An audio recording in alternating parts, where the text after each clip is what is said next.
मर्यादा सहित पर्वतों का वर्णन। सूत जी बोले, 50 करोड़ योजन विस्तार वाले समुद्र तथा 7 द्वीपों और लोकालोक पर्वतों से पृथ्वी युक्त है। मेरु से उत्तर में नील पर्वत, उससे उत्तर में श्वेत है तथा उससे उत्तर में श्रृंगी पर्वत है। ये उस देश के पर्वत हैं। पूर्व दिशा में जठर और देवकूट पर्वत हैं। मेरु से दक्षिण में निषद, उससे दक्षिण में हेमकूट, उससे भी दक्षिण में हेमवान है। मेरु से पश्चिम में माल्यवान और गंधमादन 2 पर्वत हैं। ये पर्वत राज सिद्ध चरणों से सेवित हैं। यह हेमवत नाम का वर्ष भारत के नाम से प्रसिद्ध है। मेरु पर्वत के पूर्व में मंदर नाम का पर्वत, दक्षिण में गंधमादन, पश्चिम में विपुल, उत्तर में सुपार्श्व नाम के पर्वत राज हैं। मंदर पर्वत पर 4 लंबी शाखा के वृक्ष हैं जो केतु के समान है। कदम, जामुन, पीपल तथा वट के 4 वृक्ष हैं। चारों ओर क्रीड़ा वन है।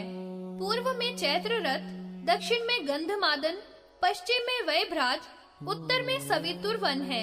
4 ही उस पर महान सरोवर हैं। इनमें मुनि लोग क्रीड़ा करते हुए विचरते हैं। पूर्व में अरुणोद, दक्षिण में मानस, पश्चिम में सितोद, उत्तर में महाभद्र सरोवर है। अरुणोद सरोवर से पूर्व में बहुत से पर्वत हैं, जिन्हें मैं संक्षेप से कहता हूँ। सितांत, कुरुंड, कुरर, विकार, मणि, शैल इत्यादि पर्वत हैं। मंदर पर्वत के पूर्व दिशा में सिद्धों का वास है। वहाँ पर्वतों की गुफा में और वनों में रुद्र क्षेत्र है। मानस सरोवर के दक्षिण में बहुत से पर्वत हैं, जिनमें दिव्य रुद्र क्षेत्र स्थापित किए गए हैं। दिव्य पर्वतों के ऊपर देव शंकर के असंख्य धिमान हैं, जिनमें शिवजी की कृपा से अनेक सिद्ध और मुनि लोग वास करते हैं। इसी प्रकार से पातालों की भी स्थिति है। वहाँ भगवान विष्णु की साक्षात मूर्ति भगवान हलायुध विद्यमान है। वहाँ देव देव की शैया है। पनस वृक्षों के वन में श्री शुक्राचार्य सहित उरग रहते हैं। मनोहर वन में करोड़ों संख्याओं के वृक्ष हैं। वहाँ गणों के साथ नंदीश्वर शिव की स्तुति करते हैं। संतानक स्थली के मध्य में साक्षात देवी सरस्वती रहती है। इस प्रकार संक्षेप से मैंने वन तथा पर्वतों में रहने वाले इन वनवासियों की कथा तुमसे कही है।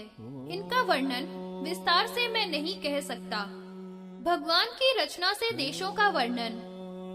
सूत जी बोले, शितान पर्वत पर पारिजात वन में इंद्र, उसके पूर्व में कुमुद आदि पर्वत हैं। वहाँ दानवों के 8 पर्वत हैं। सुवर्ण कोटर में भी राक्षसों के स्थान हैं। नीलक लोगों के भी 67 नगर हैं।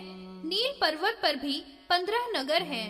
किन्नर और विद्याधरों के महाशैल पर 3 पुर हैं।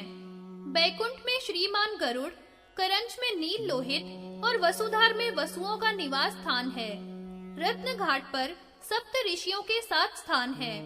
गजशैल पर दुर्गा आदि के स्थान है। सुमेरु पर वसुओं का स्थान है। सुनील पर राक्षसों का वास है।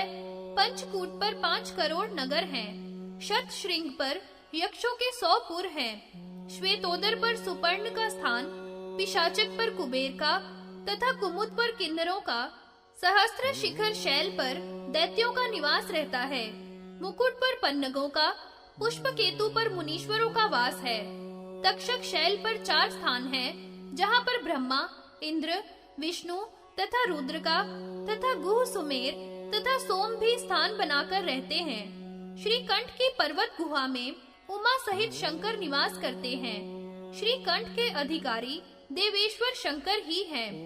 इस अंड की उत्पत्ति शंकर से हुई है, इसमें संशय नहीं है। वैसे अनंत, ईश आदि को भी अंड पालक कहे गए हैं और विद्येश्वर आदि चक्रवर्ती भी हैं। श्रीकंठ से अधिष्ठित स्थान मर्यादा पर्वतों पर संक्षेप से मैंने कहा है। यह संपूर्ण चराचर जगत श्रीकंठ से ही अधिष्ठित है। प्रलय की अग्नि अर्थात शिव तक का वर्णन मैं विस्तार से भला कैसे कर सकता हूँ।